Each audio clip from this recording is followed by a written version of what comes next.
Bab 051. Begitukah? Apakah itu hanya karena bawaan bayi saja? Lu harus banyak sabar, Jas.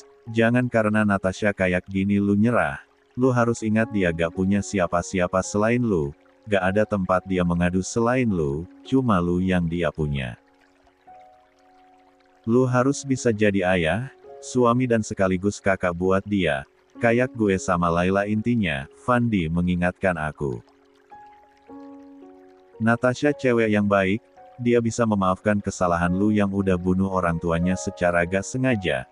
Dia juga mencintai lu sepenuh hati, jaga dia baik-baik. Cewek kayak dia itu banyak diincar cowok, lu bakal nyesel kalau lu lepasin dia, tambahnya. Aku terdiam, kata-kata Fandi memang benar adanya. Aku harus bersyukur karena aku tak masuk penjara akibat membunuh kedua orang tua Natasha, malah aku mendapatkan bonus cinta darinya. Aku memang kurang bersabar rupanya. Sedang mengobrol bersama Fandi, aku lihat Natasha datang bersama Layla. Mereka baru saja keluar dari kamar bayi yang sudah disiapkan itu. Natasha bisa tersenyum bahagia bersama Layla, tapi tidak denganku. Kak Fandi, aku pulang dulu ya, titip Layla, ucap Natasha berpamitan pada Fandi. Makasih ya, kamu udah bantuin, ucap Fandi. 36. Sama-sama Kak, jawab Natasha.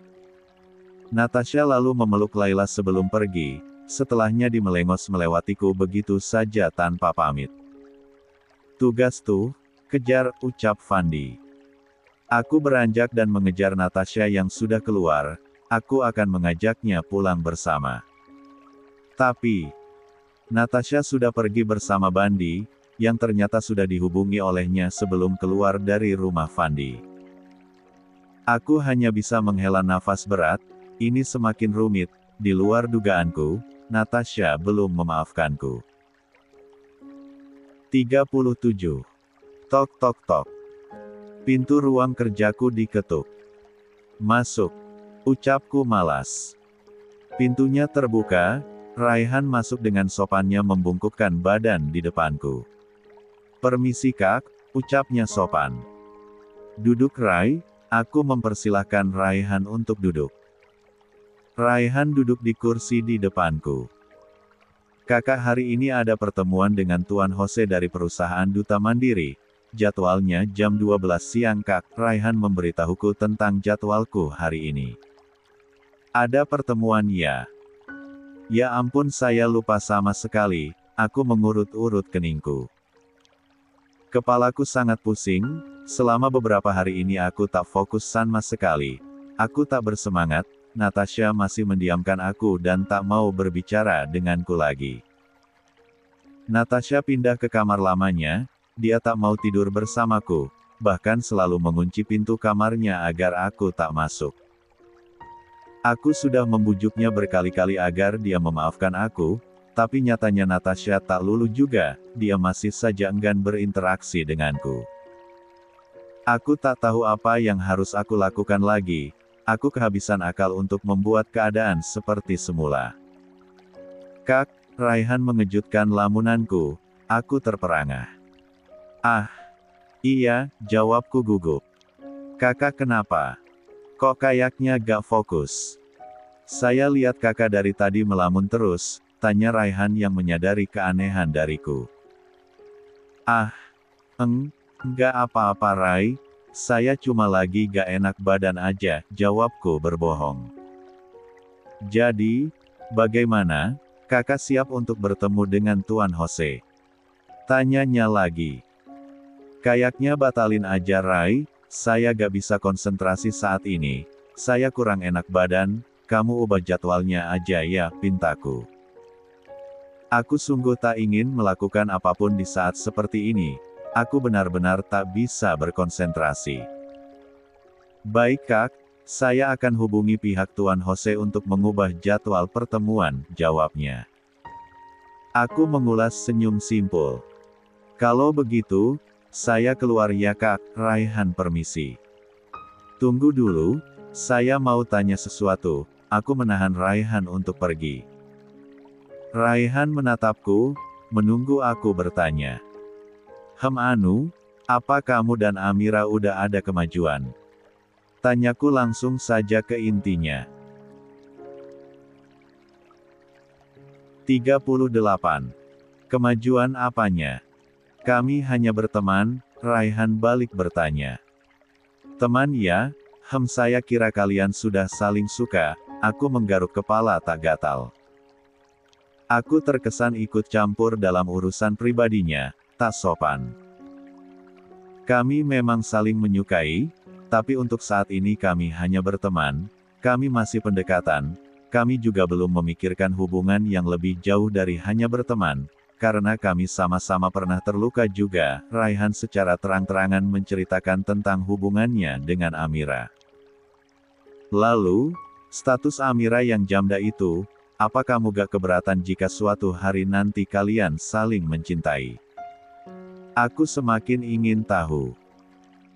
Janda atau gadis, bagi saya sama saja, mereka sama-sama wanita, harus saya hargai dan hormati.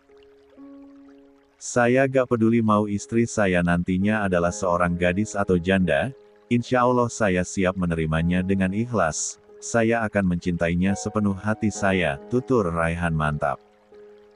Syukurlah, Raihan tak mempermasalahkan status Amira yang seorang janda itu. Aku sempat khawatir kalau Raihan akan menjauhi Amira jika tahu Amira seorang janda. Tapi aku salah, Raihan sangat berhati mulia, dia tak mau mempersilahkan hal yang sepele itu.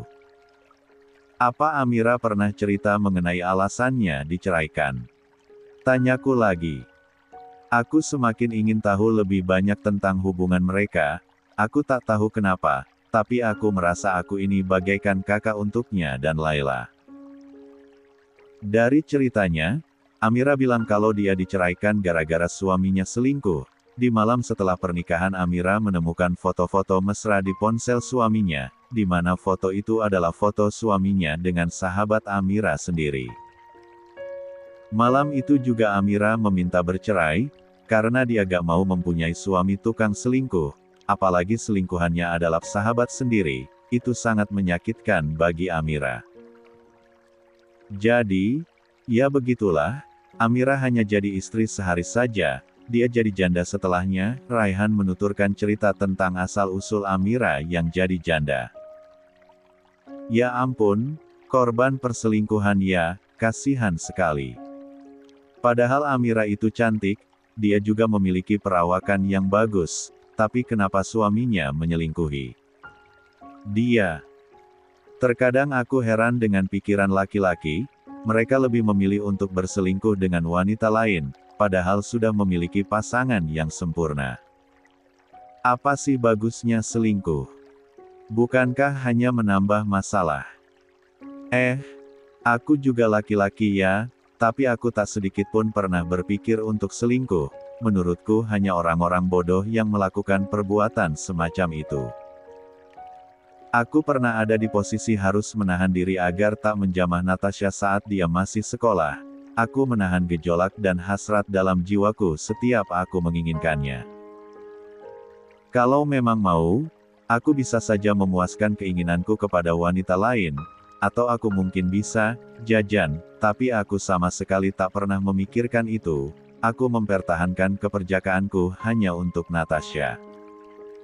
Dan pada akhirnya, aku dan dia sama-sama mendapatkan keperjakaan dan keperawanan kami setelah sama-sama saling menahan diri.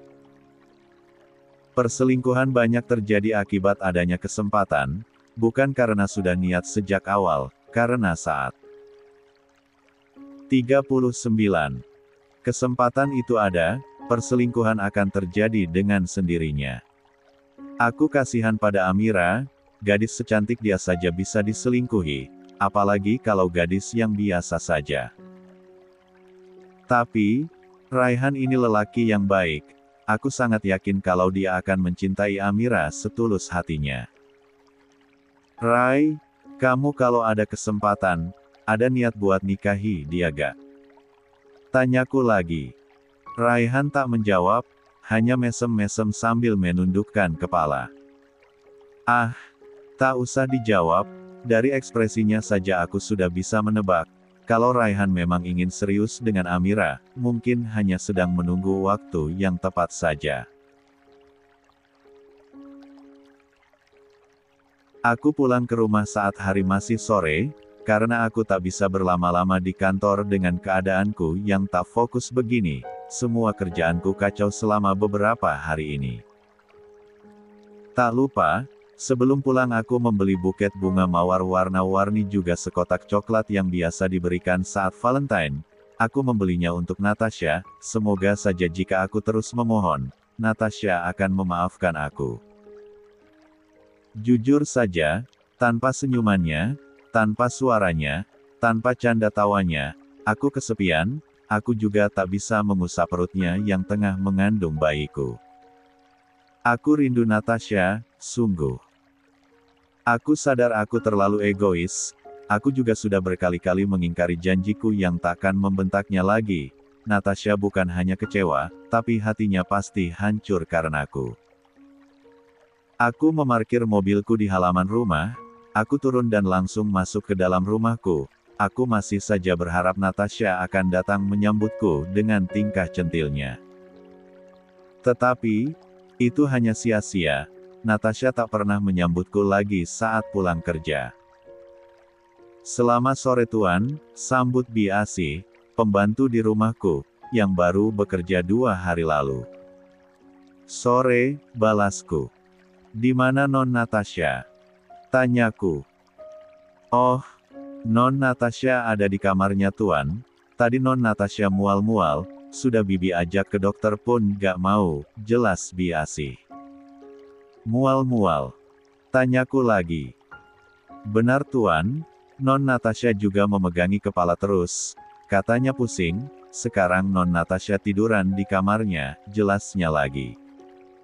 Aku jadi cemas. Makasih Bi, ucapku.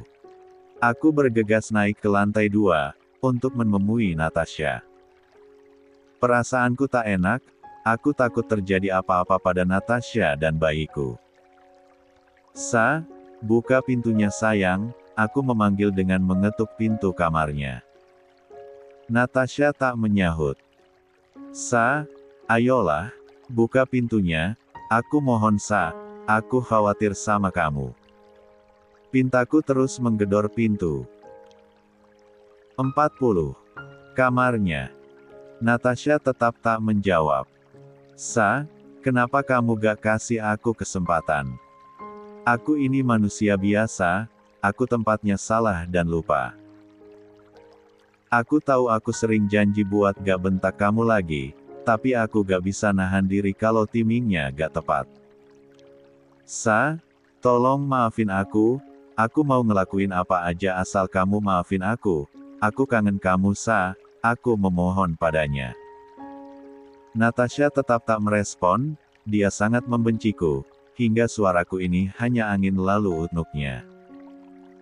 Sa, please buka pintunya Sa, kamu boleh hukum aku untuk kesalahan aku itu, aku siap menjalani hukuman apapun asal kamu maafin aku, tolong maafin aku memohon lagi.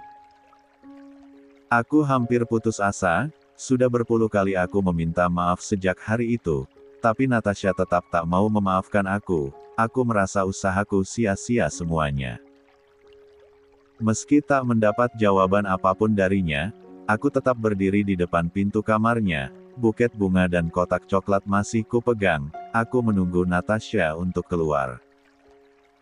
Aku tak peduli dibilang sebagai pria yang tak gentle atau terlalu bucin pada anak kecil seperti Natasha, karena aku memang sangat mencintainya, aku tak akan membohongi perasaanku.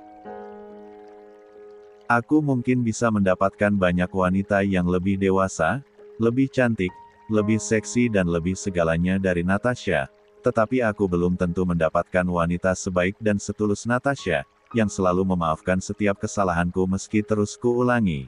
Itulah salah satu alasanku tak ingin kehilangan dia. Aku tetap teguh berdiri di depan pintu kamarnya, aku takkan beranjak sebelum Natasha membukakan pintu untukku. Ah, apakah aku harus seperti ini hanya demi permintaan maafku diterima olehnya? Tentu, tak ada cara lain lagi selain aku harus bersungguh-sungguh dan tak mengulangi kesalahan yang sama. Waktu semakin beranjak, aku masih tetap berdiri ketika azan maghrib berkumandang, kakiku sudah sangat pegal. Oh shit. Kakiku pegal sekali, aku ingin segera pergi dan duduk. Natasha lama banget sih bukain pinnya.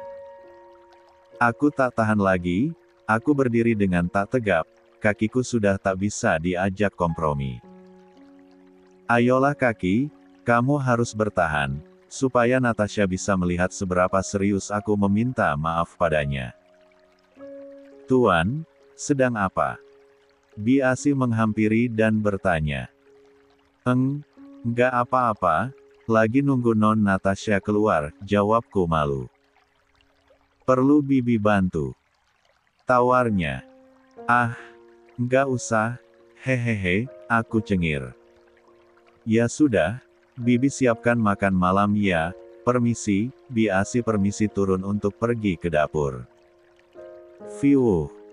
Aku menghela nafas lega saat Biasi pergi, aku malu sekali olehnya. Ceklek, pintu kamar Natasha terbuka kemudian. Aku bersiap dengan posisi semula, berdiri tegap. 41.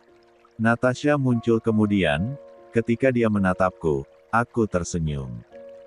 Natasha mendorong pintu untuk menutupnya kembali, tapi aku segera menahannya. Terjadilah drama saling dorong-mendorong pintu antara aku dan Natasha. Buka pintunya, aku mau bicara. Pintaku. Natasha tetap mendorong pintunya agar tertutup, dan aku semakin mendorong pintunya agar terbuka. Aku tak mau mengalah, ini demi kelanjutan hubungan kami, aku harus memaksa. Aku mendorong lebih kencang, tenaga Natasha yang lebih kecil dariku itu kalah. Akhirnya Natasha melepaskan tangannya dari pintu dan mundur. Aku segera masuk dan mendekapnya. Tolong jangan kayak gini, aku gak bisa kalau kamu kayak gini, aku gak fokus apapun, aku bikin banyak kesalahan di kantor selama kamu diamin aku kayak gini, aku mendekapnya erat dan mengungkapkan kelemahanku saat dia seperti ini. Natasha berusaha melepaskan diri dariku, aku takkan memberikan dia kesempatan untuk melarikan diri lagi. Masalah kami harus selesai sekarang juga. Sudah beberapa hari Natasha seperti ini, dia hanya muncul di hadapanku jika sedang makan saja, selebihnya dia menghindar dariku. Bahkan Natasha tak pernah meminta uang jajan padaku, saking tak mau bertemunya denganku. Aku tersiksa, sangat tersiksa olehnya. Aku mohon, maafin aku, ini berat buat aku gak bisa membiarkan hubungan kita kayak gini. Aku minta maaf karena aku sering ingkar janji, aku akui kalau aku salah, aku memang jahat, aku gak bisa ngerti perasaan kamu, aku gak bisa dijadikan tempat sandaran. Aku siap menanggung hukuman apapun dari kamu, asal kamu maafin aku, itu cukup buat aku, ungkapku bersungguh-sungguh.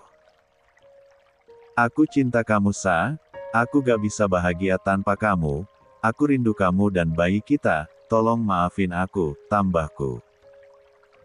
Natasha tak bergerak-gerak lagi, dia terdiam, entah dia sedang berpikir atau merasa lelah karena aku terus-menerus meminta maaf padanya. Lepas, pintanya pelan. Perlahan aku melepaskan dekapanku darinya, Natasha berbalik padaku, kami saling bertatap. Kamu bilang kamu siap terima hukuman apapun dari aku, benar? Tanyanya. Aku mengangguk. Kamu tahu. Selama ini aku ingin melakukan sesuatu yang kejam dan jahat sama kamu, karena kamu adalah alasan kematian kedua orang tuaku, tapi aku malah mencintai kamu dan melabuhkan perasaanku sepenuhnya sama kamu. Aku merasa ini gak adil, orang tuaku meninggal karena kamu. Tapi aku memaafkan dan bahkan melupakan semua kejadian menyakitkan itu seolah tak pernah terjadi. Aku menggantungkan hidupku sama kamu, Aku percaya kamu bisa menjadi sosok ayah, ibu dan kakak buat aku, tapi kamu sering melupakan janji yang kamu berikan padaku. Lagi dan lagi kamu ingkari, lalu lagi dan lagi meminta maaf, dan aku selalu memaafkan kamu. Apa aku gak boleh marah lebih lama? Apa gak boleh aku meluapkan kemarahanku sekali aja? Apa harus selalu kamu yang marah-marah sama aku, sementara aku gak boleh? Natasha menuturkan panjang lebar, dia juga bertanya hal yang membuatku merasa diskakmat. 42. Aku terdiam, aku hanya menatapnya. Tatapan mata Natasha bukan tatapan cinta, tetapi tatapan penuh kebencian. Entah itu kebencian terpendam selama ini terhadapku, yang sengaja disembunyikannya.